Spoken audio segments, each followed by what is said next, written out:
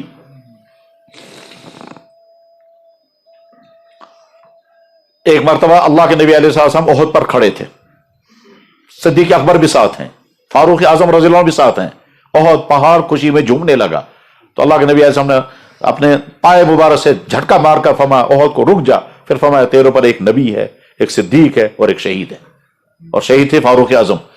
اس درجے کا اونچا انسان، لیکن جب دنیا سے جانے کا وقت نزدیک تھا اور ان کے ساتھ حادثہ ہوا تھا کہ ایک مجوسی نے ان کو خنجر مارا تھا فجر کی نماز میں اور وہ زخمی تھے، جب ہوش آیا اور دودھ پلایا گیا تو وہ دودھ یہاں سے چونکہ معدہ کٹ چکا تھا وہ دودھ یہاں سے باہر آ گیا، اور اس کے بعد جب ہوش آیا پہلے تو انہوں نے یہ پوچھا کہ میرے ساتھ یہ حادثہ کس نے مجھ پر حملہ کیا ہے؟ جب تفصیلات معلوم ہوئی تو کہا الحمدللہ کسی مسلمان نے مجھ پر حملہ نہیں کیا ہے، ایک ایمان سے محروم انسان نے پہ حملہ کیا۔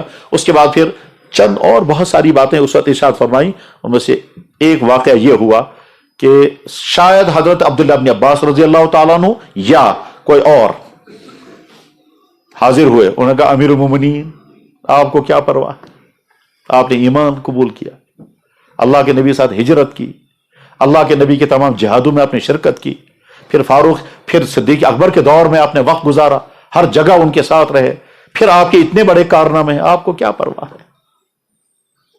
فاروق اعظم کہہ سکتے تھے کہ ہاں مجھے کیا پرواہ ہے؟ نہ جانے کتنی مرتبہ اللہ کے نبی علیہ السلام نے ان سے فرمایا تھا کہ تم جنتی ہو، عشرہ مبشرہ میں کتنی مرتبہ ان کا نام لے کر کہا یہ جنتی ہیں۔ اس کے باوجود فاروق اعظم نے اس وقت کیا فرمایا بیٹا اگر اللہ یہ فرمانے لگے ہم سے انعام مت ڈھونڈنا، سزا سے میں معاف کر رہا ہوں اسی پر شکر پڑھو، تو یہ بھی اللہ کا احسان ہوگا۔ بخاری شریف میں ہے فاروق اعظم اتنا اونچا انسان ہے، کہتے ہیں کہ اگر اللہ تعالیٰ شان و مجھ سے فرمائے لا لکا ولا علیک، انعام کیا ڈھونڈتے ہو تو بس تمہیں سزا نہیں دے رہا ہوں اسی پہ تمہیں معاف کر رہا ہوں، تو میں سمجھوں گا پھر بھی اللہ نے مجھ پر احسان کیا۔ اس درجے کے اونچے انسان کا عالم یہ ہے جس کو کشمیری میں کہتے ہیں اگر خدا تعالیٰ یلا اترائی سچو غنیمت۔ انعام کس چیز کا ہم ڈھونڈیں گے؟ اگر ہم کہ تم نے اعمال کیے ہیں جیسے کرنے چاہیے ویسے کیے، تمہیں ناز ہے اپنی نمازوں پر، تمہیں ناز ہے تم نے اعتکاف کیا، تمہیں ناز ہے تم نے روزے رکھے، تمہیں ناز ہے تم نے سجدے کیے ہیں، تمہیں ناز ہے تم نے تلاوت کی اور دعائیں کی ہیں، تمہاری دعائیں اس قابل نہیں کہ میرے دربار میں پیش ہوتی، تمہاری نمازیں اس لائق نہیں تھی کہ میرے دربار میں پیش ہوتی، اس لیے تمہاری نمازیں ایسی ہیں جن پر تمہیں سزا لگنی چاہیے، تمہارے روزے ایسے ہیں جس پر تمہیں سزا لگنی چاہیے، تم نے اونچے عمل کو برباد کر کے میرے دربار میں پیش کیا۔ اگر اللہ یہ فرمائے گا تو وہ بھی حق۔ اللہ کے ساتھ تعلق اس درجے کا بھی ہوتا ہے کہ بندہ سب کچھ کرنے کے بعد پھر کہتا ہے اللہ یہ تو کچھ بھی۔ چنانچہ نمازوں کے متعلق کیا ہے کہ جب نماز پڑھی جائے تو اس کے بعد کیا پڑھتے ہیں؟ استغفر اللہ۔ تو یہ استغفر اللہ کس چیز پر ہے؟ یا اللہ یہ نماز گناہ کا عمل تو نہیں، مگر جیسی یہ نماز ہونی چاہیے ویسی تو نہیں ہے، بلکہ قرآن کریم میں تو اللہ تعالیٰ شاہ اپنے نبی سے فرما رہے ہیں کئی مقامات پر آپ استغفار کریں۔ حضرت اقدس تھانوی رحمۃ اللہ رحمہ اللہ تعالیٰ نے لکھا کہ اللہ کے نبی کو جو استغفار کا حکم ہے وہ اس لیے تھوڑا ہی ہے کہ گویا نعوذ باللہ من ذالک خاک بدعون حضور سے کوئی گناہ ہوا ہے اس لیے اللہ فرما رہے استغفار کریں، نہیں، یہ معنی نہیں ہے، بلکہ معنی دراصل یہ ہے کہ اللہ کے نبی علیہ الصلوۃ والسلام کہ دل میں احساس پیدا ہوتا تھا مجھے جو کرنا چاہیے تھا میں کر نہ سکا، مجھے جیسا کرنا چاہتا کر نہ سکا، اس احساس کو ختم کرنے کے لیے اللہ فرمایا آپ استغفار کریں، آپ کا دل ہلکا ہو جائے گا۔ بلکہ وہ ایک مشہور حدیث ہے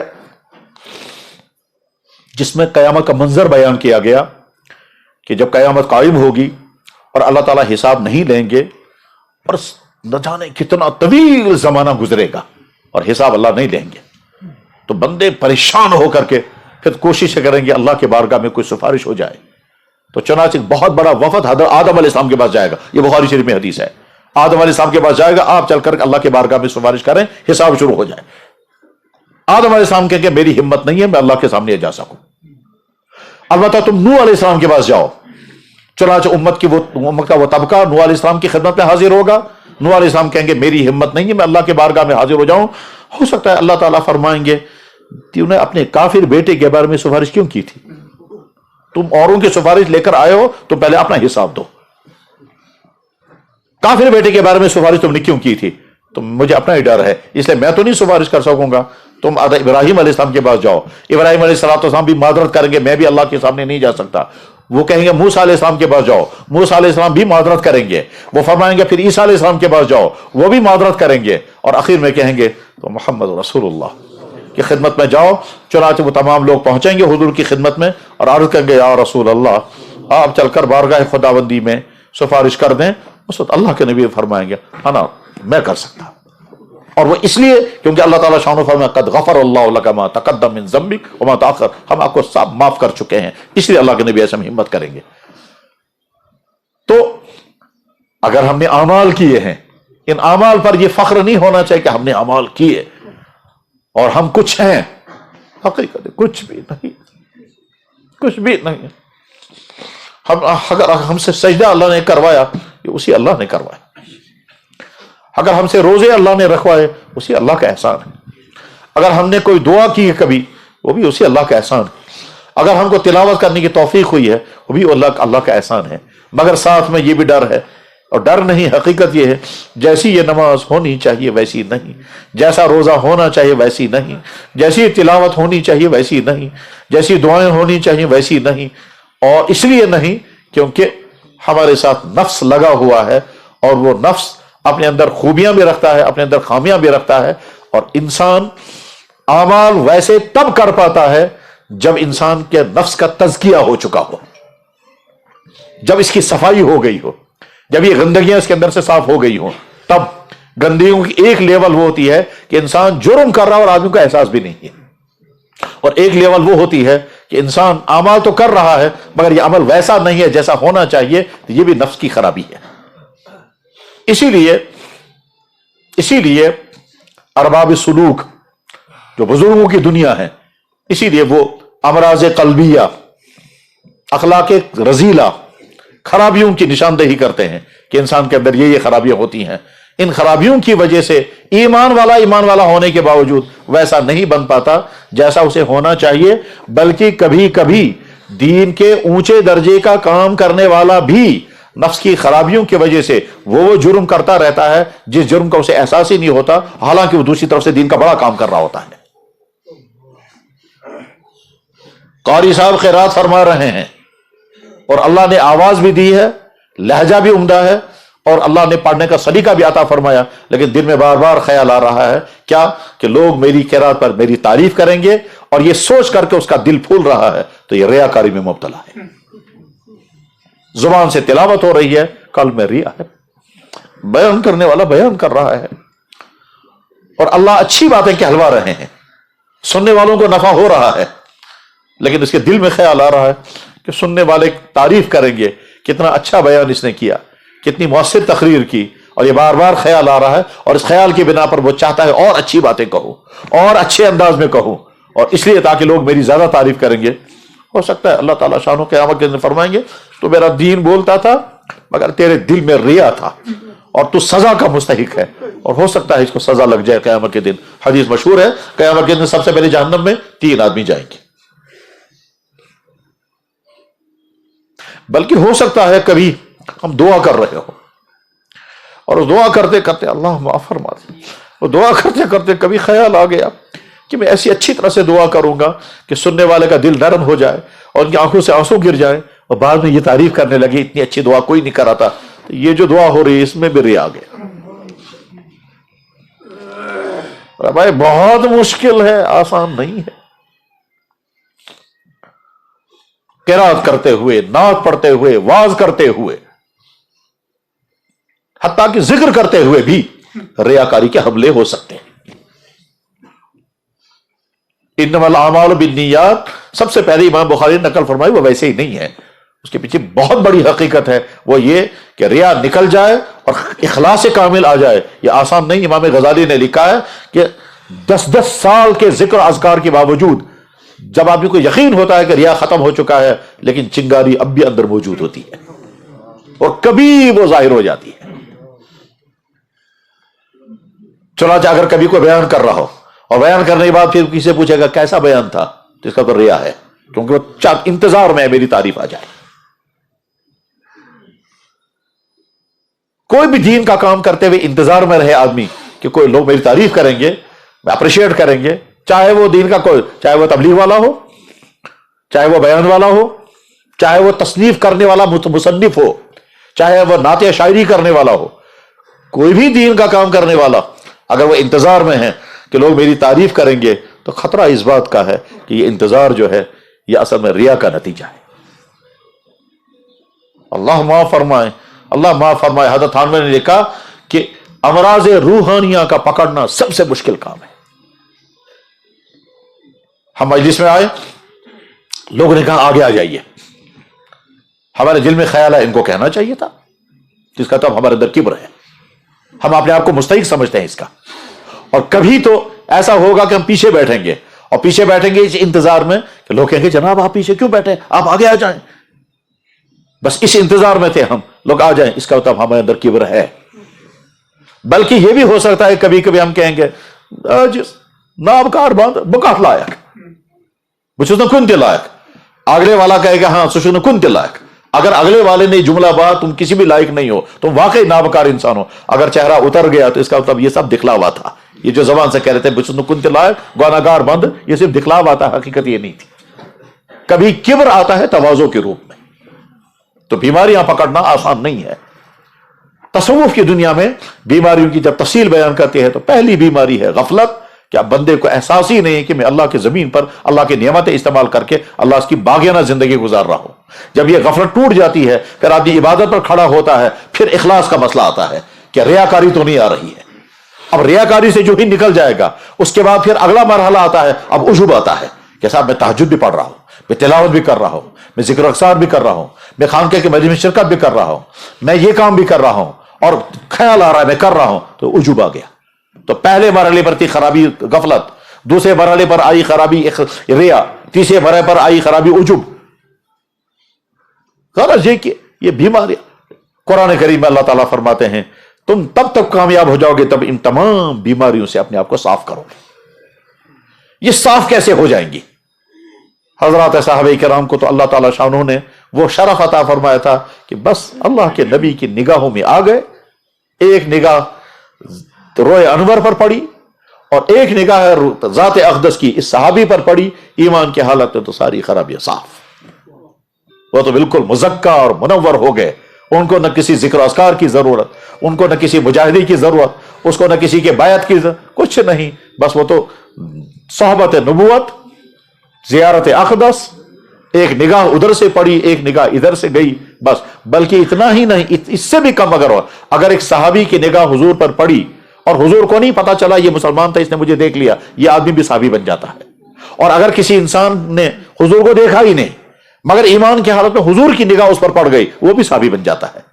تو صحابہ کو تو لیکن صحابہ کے بعد جیسے اسلامی علوم الگ الگ وضع ہوئے، علم حدیث الگ بنا، علم تفسیر الگ، علم تجوید الگ، علم قرات الگ، علم فقہ الگ، اسی طرح سے انسانوں کی روحانی تربیت کے لیے پورا ایک نظام اللہ نے کھڑا کرایا بزرگوں کے ذریعے.